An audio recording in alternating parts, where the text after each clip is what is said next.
என் அன்பு பிள்ளையே, உனக்கான நன்மைகளை செய்து கொடுப்பதற்காகவே உன் தாயானவள் இன்று உன்னை தேடி வந்திருக்கின்றேன். என் குழந்தையே, இன்று உன் அம்மா உன் வீட்டிற்குள் வர வேண்டும். உன் கையால் நீ கொடுக்கும் தண்ணீரை அருந்த வேண்டும் என்பதற்காக நான் மிகவும் ஆவலோடு காத்து கொண்டிருக்கின்றேன். அதற்காக பல விஷயங்களையும் நீ கடுமையான விரதங்களையும் இருந்து கொண்டிருக்கின்றாய் அல்லவா? ஒரு சில தடைகளால் உன் தாயானவள் என்னால் உன் இல்லத்திற்குள் வர முடியவில்லை. அந்த தடைகள் எதற்காக இருக்கின்றது? இப்பொழுது உனக்கு முழுமையாக அதை நான் விளக்கி சொல்லிவிடுகின்றேன்.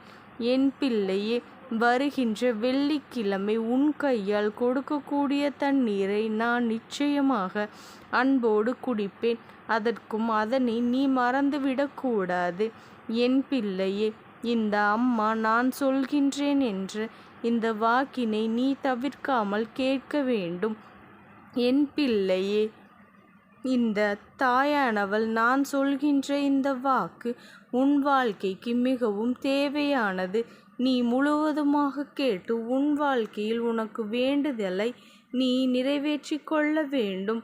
இந்த அம்மா உன் இல்லத்திற்கு நீ கேட்ட வேண்டுதலை எல்லாம் நிச்சயமாக நீ விரும்பியபடி உனக்கு நடத்தி கொடுக்கப் போகின்றேன். அது உன்னுடைய வாழ்வில் நல்ல முன்னேற்றத்தையும் மிகப்பெரிய பாதுகாப்பையும் செல்வ வளங்களையும் உனக்கு கொடுக்கும் என்பதனை நீ மறந்துவிடக்கூடாது. அதனை முன்கூட்டியே உன்னிடத்தில் நான் சொல்லிவிட வந்திருக்கின்றேன். இதனை நீ தனிமையில் முழுவதுமாக கேட்க வேண்டும்.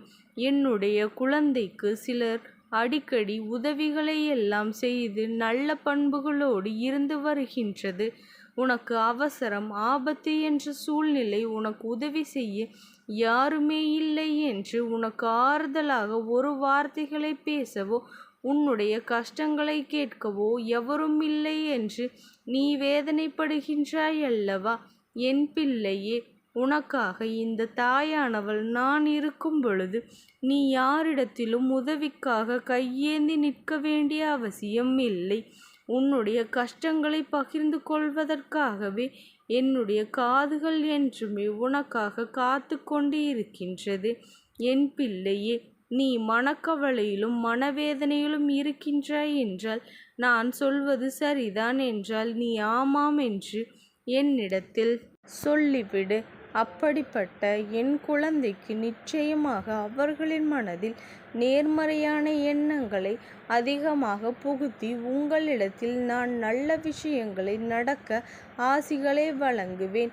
என் பிள்ளையே, உன்னுடைய வாழ்க்கையில் சில நபர்களிடம் அன்பு வைத்து பிறகு அவமானப்பட்டு இன்று துன்பத்தினை நீ அனுபவித்து கொண்டிருக்கின்றாய். இந்த துன்பமானது தினம்தோறும் உனக்கு மனதாலும் உடலாலும் வேதனைகளை ஏற்படுத்தி கொண்டிருக்கின்றது. உன்னை வருத்தமடைய செய்து கொண்டிருக்கின்றது அல்லவா? என் குழந்தையே, என்னை மதிக்கவில்லை என்று நீ வேதனைப்படுகின்றாய் அல்லவா? கஷ்டங்களோடும் கவலைகளோடும் தடைகளோடும் உன்னுடைய வேலையை முழுமையான கவனத்தோடும் செய்து முடியாமல் நான் குழப்பத்திலேயே இருக்கின்றேன். என் வாழ்க்கை எனக்கு மிகவும் கஷ்டமாக இருக்கின்றது. எதற்காக வேண்டுமென்று தெரியாமலேயே நான் வாழ்ந்து கொண்டிருக்கின்றேன்.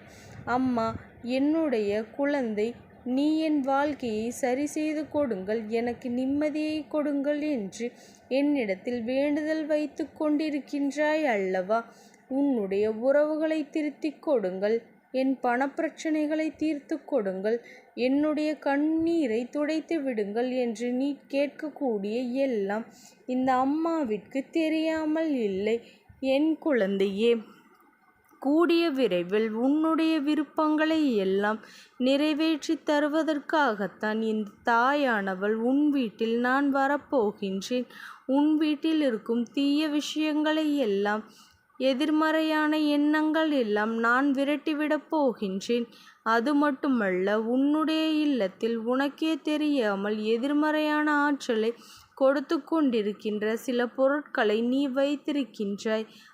அந்த பொருட்கள் உன் வீட்டில் இருக்கும் பொழுது உனக்கு இந்த பிரச்சனைகளுக்கெல்லாம் தீர்வு கிடைக்காமல் மீண்டும் மீண்டும் நீ கஷ்டத்தை அனுபவிக்கப் போகின்றாய்.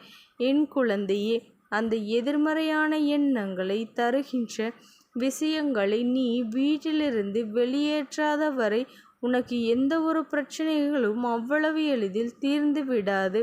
உன்னால் எந்த ஒரு பிரச்சனையையும் முழு விஷயத்தையும் முழு மனதோடு செய்ய முடியாது, வெற்றியும் பெற முடியாது. ஒவ்வொரு தருணத்திலும் உன் தாயானவள் உன்னிடத்தில் நான் இதனை சொல்லிக் கொண்டு இருக்கின்றேன். நீ எதை நினைத்தும் அழுகக்கூடாது என் குழந்தையே. ஒவ்வொரு மாற்றத்திலும் நான் உனக்கு உறுதுணையாக உன்னோடு இருந்து கொண்டிருக்கின்றேன். உனக்கு உதவி செய்து கொண்டுதான் இருக்கின்றேன் என் குழந்தையே.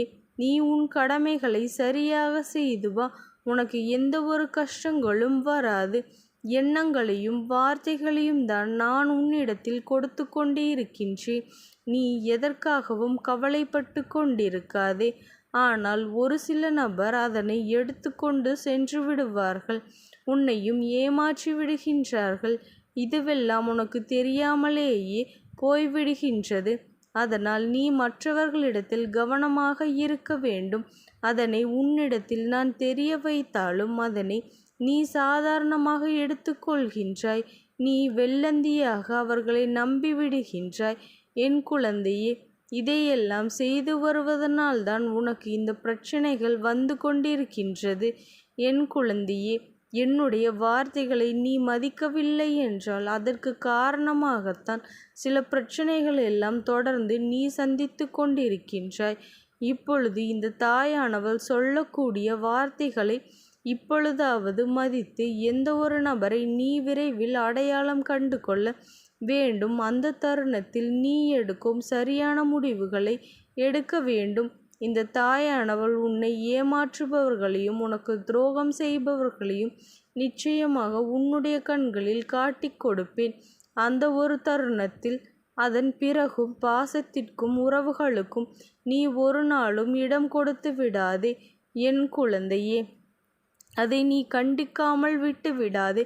ஒரு முறை உன்னிடத்தில் துரோகங்களை செய்கின்றார்கள் என்றால் சில நாட்களாவது நீ அவர்களை ஒதுக்கி வைக்க வேண்டும். ஏன் தெரியுமா?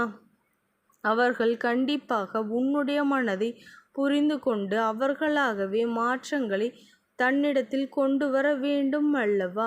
உன்னுடைய வழியை அவர்களுக்கு உணர்ந்து கொள்ள வேண்டும் அல்லவா? அவர்களாகவே அதையெல்லாம் மாற்றிக்கொள்வதற்கும் திருந்துவதற்கும் நீ வாய்ப்புகளை கொடுத்துத்தான் ஆக வேண்டும் என் குழந்தையே. அதை விட்டுவிட்டு அன்பு பாசம் என் உடனுக்குடன் முடிவெடுத்து நீயாகவே கஷ்டத்தில் மாட்டிக்கொள்ளக்கூடாது. நீ அன்பிற்காக அனைத்து விஷயத்திலும் இறங்கித்தான் போகின்றாய். ஆனால் அந்த இடத்தில் உன்னுடைய அன்பினை அவர்கள் நன்றாக புரிந்து கொண்டால் பரவாயில்லை.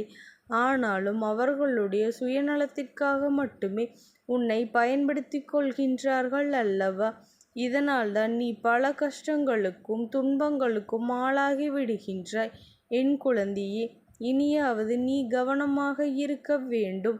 இந்த தாயானவள் உன்னுடைய வீட்டிற்கு வரவில்லை என்று நீ கண்ணீரோடு அழுது கொண்டிருக்கின்றாய் அல்லவா?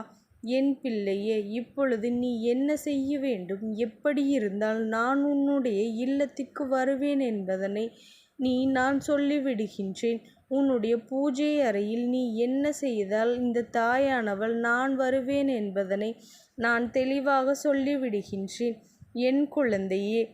அழுகிய மலர்கள், காய்ந்த பூக்கள், தூபம் ஏற்றிய சாம்பல், பிறகு உடைந்த தேங்காய் அழுகிய நிலையில் இருக்கின்றது என்றால் இவற்றையெல்லாம் கண்டிப்பாக நீ தூக்கி எறிந்து விட வேண்டும்.